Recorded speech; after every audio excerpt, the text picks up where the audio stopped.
This episode is brought to you by Certified Piedmontese Beef. Listen up, foodies. Make your next meal even better with real Nebraska beef. They have healthy, tender, delicious Italian heritage beef, grass-fed and sustainably raised on lush pastures in the Midwest. You can even create your own personally curated meat box that's shipped right to your door. To get 2 free steaks with any purchase over $50, use the code FREEBEEF at checkout. Learn more and shop exclusively at cpbeef.com.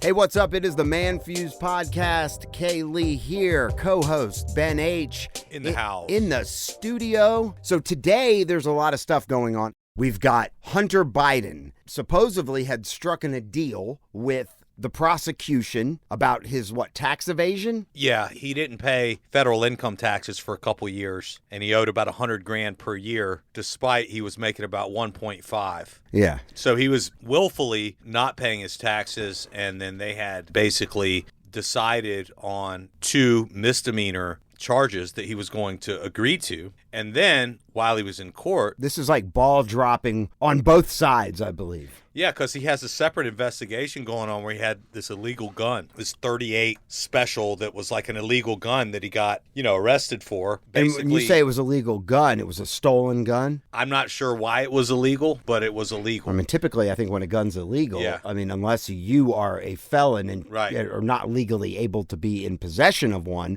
there is something identification. Crack house gun. Yeah. Basically.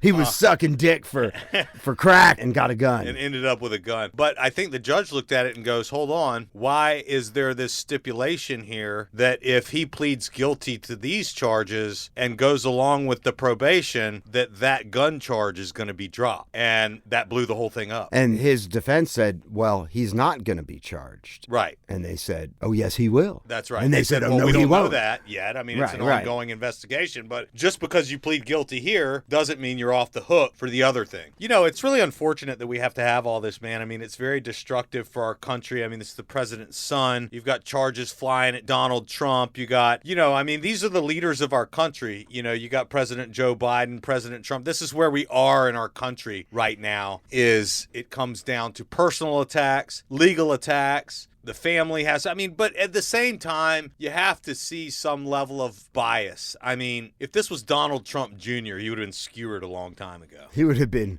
stoned. Oh, yeah. I mean, it would have been over a long time ago if it was him. So, I think it's very unfortunate that all this stuff is going on, but that's just where we are in our country, man. And so I was catching some of the news story, and you could probably fill me in. The deal blew up, and then I guess there was some time that they were trying to, as far as the news reporting went, that they hadn't been excused yet. So were they still trying to work a new deal? Yeah, because they had included in the verbiage of the settlement, basically, that he would have the opportunity to successfully do his probation and receive these 2 misdemeanors and then also have the gun charge dropped. That's what his lawyers put in there. And the prosecution's like, look, we don't know anything about that. We're just trying to get this settled, right? And the judge is like, well, these are 2 separate issues. So, yeah, they had to blow it up, and they're going to have to reconvene, and looks like that gun charge isn't going away anytime soon. Yeah, that's what happens when you get a crack house gun. Yeah, I Crack don't is know, whack. man. Tough life, public service like that. Yeah. Next level. And we also got news that a very horrific ending came to the head chef of the Obamas. A really strange thing. Not much is written about it, but basically the guy was out paddleboarding in a lake close by, and he drowned. Now, is this the Obama's lake, or is this just a nearby lake? I think it's a lake that their home is on. Okay. But it's not their personal... And I would assume their full-time chef probably lives in the house. I'm not sure. I might assume that as well, but I'm not completely sure. But it does bring up a memory from the past. Memories. There's a memory from the past where there was a chef who happened to be the personal chef of another prominent presidential Democratic family. The Clintons. Drowned. Oh, in a lake? Yeah. Well, no, not in a lake. In a bathtub. He drowned. A bowl of soup. Yeah. And, that's the Clintons' chef. So now we've got the Clinton chef 5 years ago and the Obama chef a couple days ago have both died of drowning. If the walls could talk. That's right. And the chefs are probably privy to a lot of personal talk, business talk, state talk. Absolutely. I mean, foreign talk. Absolutely. And maybe porn the chef talk. goes, look, I really am so grateful that I've been able to be your chef for the last 12 years. And I feel like we're family. But I'm going to use this opportunity. I'm young still. I've got this on my resume. I get an erection without a pill. I'm going to go start a restaurant. Oh, you can't do that. You can't leave. You can't leave. Because if these walls aren't talking. Well, and I mean, look. I'm not saying, it is very suspicious, but accidents do happen. Yeah. People drown on paddle boards, although most people who are out in lakes on paddle boards swim pretty well, and they tether themselves to the paddle boards, and if they fall off, they're tethered to the board and they can pull themselves back up. But, it could be that some sort of a medical condition occurred. Maybe he had a heart attack or something like that and drowned while he was paddleboarding. Maybe someone hit him with a blow dart. Yeah. And took him off the board. Maybe he was drowned already and he got put on a paddleboard and pushed out into the lake. I mean, are we talking Lake Lanier or are we talking a pond?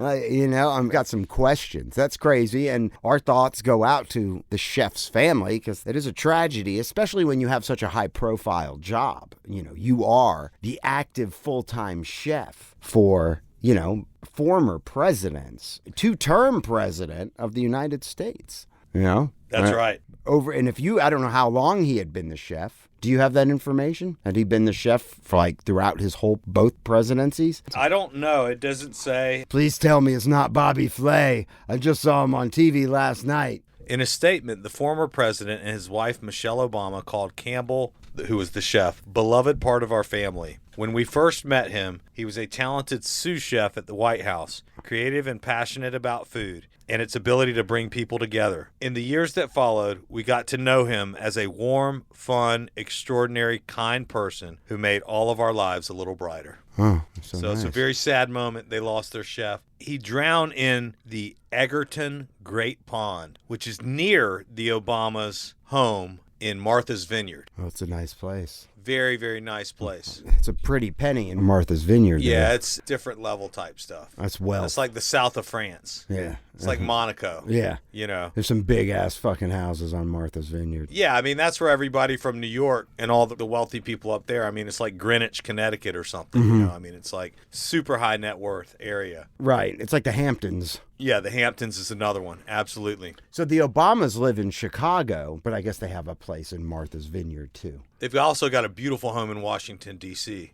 Yeah. Oh, I'm sure. Yeah, killer spot. Oh, in I'm DC. sure. They got 4 or 5 homes. I'm sure they have a lot of homes. Yeah. Yeah. Well, good for them. Well, bad for the chef, I guess. He cooked his last meal. Yeah, it was a really sad thing, man. I wonder now it's not morbid, but it's a question you probably, I don't know that anyone would ask the Obamas, but what was the last meal he made you? What was his last meal? I wonder what that was. Maybe it wasn't that good. Yeah. He made me something that I told him I never wanted to eat again. Here's an article. The tragic drowning death of former White House sous chef and the Obama family's personal chef, Tafari Campbell, over the weekend is sadly similar to the premature demise of another White House kitchen veteran. Campbell's death comes just 8 years after Walter Scheib, who served as the White House executive chef from 1994 to 2005, was found partially submerged in a ravine in the New Mexico mountains. The 61-year-old Scheib was first reported missing by his girlfriend on June 14th, one day after he failed to return from a hike near Taal Ski Valley. Scheib died from drowning, an autopsy later revealed. The Culinary Institute of America graduate was appointed White House executive chef in 1994. Wow. That was the Clinton chef. I mean, that almost sounds like partially submerged in a ravine. I mean, you're hiking. Okay, so you fall in a ravine, and I guess you're pretty busted up. Maybe you fell in some water. Yeah. Maybe you got tossed down a ravine. You're out just hiking and you got pushed.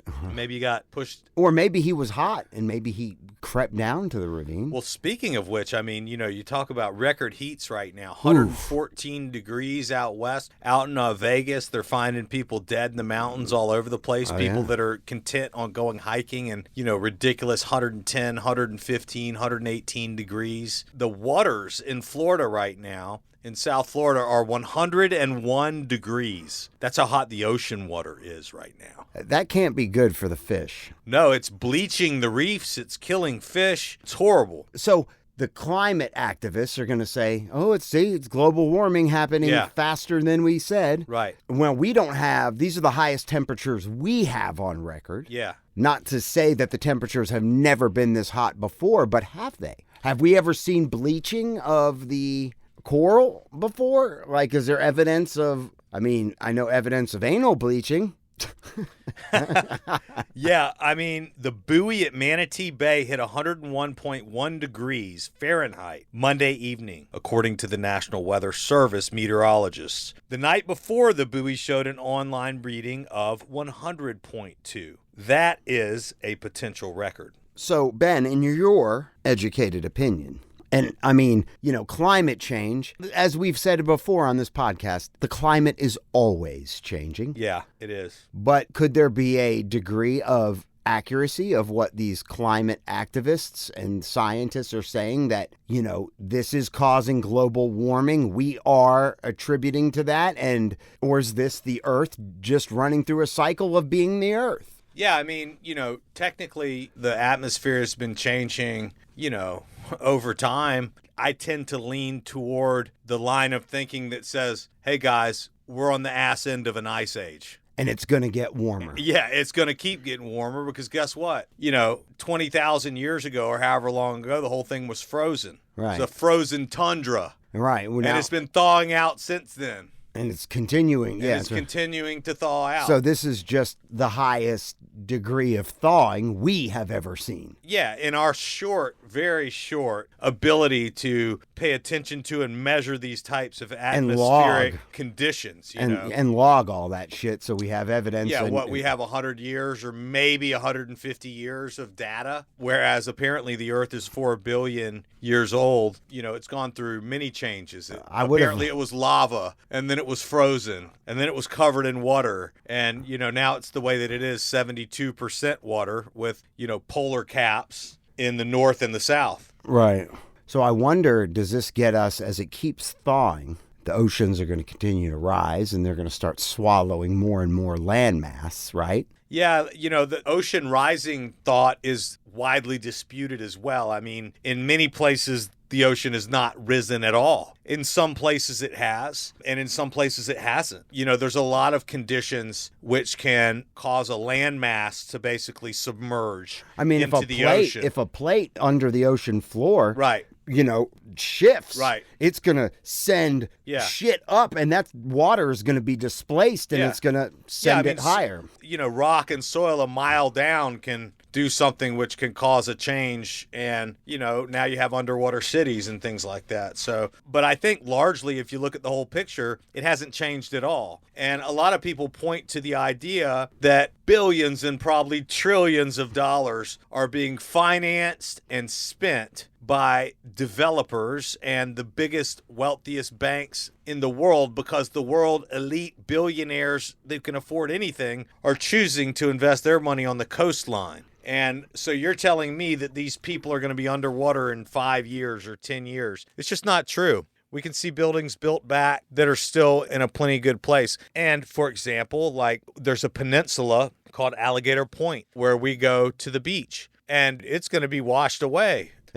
From the time I was a kid, now to now, it's gone from like probably, 500 meters, 500, like 5 football fields wide to, 50 feet wide in some places. That doesn't have water? that water is coming over the land. I mean, entire rows of houses you see the poles sticking up where there were neighborhoods. And it's because of the current and the way that the current pushes the sand and manipulates the beach and the sand and everything, But I just think we're on the ass end of an ice age, man. Now, also, when you look at the types of things that they are trying to implement in the name of climate change, right, then all of a sudden you can see that there's actually an agenda behind what they're pushing, what they're selling, right? The narrative. If you could show me that, hey, everywhere in the world the water came up 10 feet, do you not get it? Oh, okay, no problem, Right, yeah. No, I totally see that. Yeah, anyway. So I'm not a big climate change advocate, but,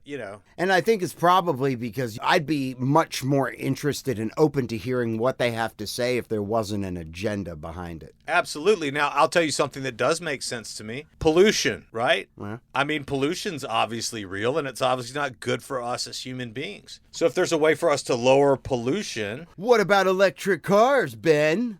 So the problem with electric cars right. is that the factories that make the batteries and the materials that the batteries are made with are doing more harm than, emission-based vehicles. And we don't have an unlimited supply of those materials either. We do have limited supply of oil. Matter of fact, it takes oil to run the factories that make the batteries that, charge the electric cars. Interesting. So the whole thing is a little skewed one way or another. And believe what you want to believe. I think that you have environmental concerns, and that's way different than saying that we need to change everything because of climate change, just broad umbrella climate change. Like, I'm not for the destruction of the Amazon rainforest. I think that's crazy. Mm-hmm. You know what I mean? Yeah, I agree.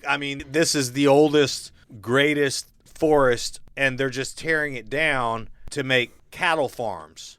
I think that's horrible. So, right.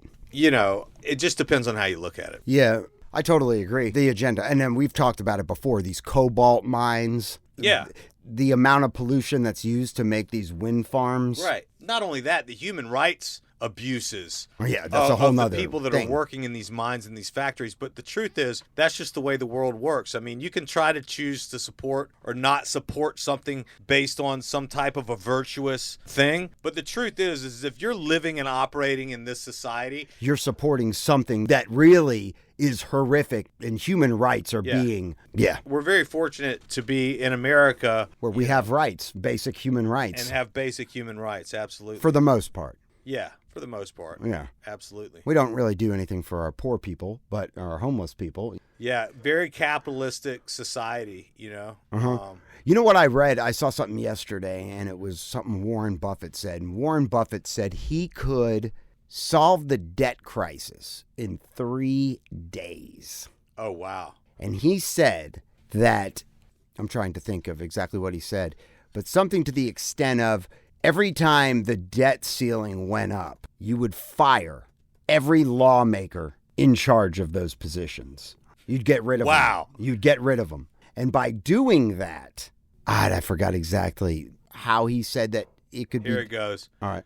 An old video of the Berkshire Hathaway CEO circulated on Twitter and even got a reaction from Tesla Inc. chief Elon Musk. I could end the deficit in 5 minutes, Buffett said in a 2011 CNBC interview with Becky Quick. You just pass a law that says that any time there's a deficit of more than 3% of GDP, all sitting members of Congress are ineligible for re-election. Yeah. Now you've got the incentives in the right place, right? Said Buffett. Yeah, I mean, he's a smart guy. It's true, because they would want to hold on to their power, wouldn't they? That's right. Yeah. Absolutely. They wouldn't be so frivolous with their spending and their, okay, we'll take this money from you, but we'll promise you this. Yeah. Or, it's... you'd actually have to deliver. Yeah. You'd have to actually do right by the American people. Well, right. It's like how you deliver for a company that you're in charge of, right? If you don't deliver, you're out. Yes. If you deliver in whatever capacity the board, wants you to, well, then guess what? You're getting fat bonuses at the end of the year. That's right. So, hey, once again, thanks for listening to the ManFUzed Podcast. Join the show. Hit us up, ManFUzed.com or 770-744-5227. Talk to you soon. Have a nice day. Goodbye.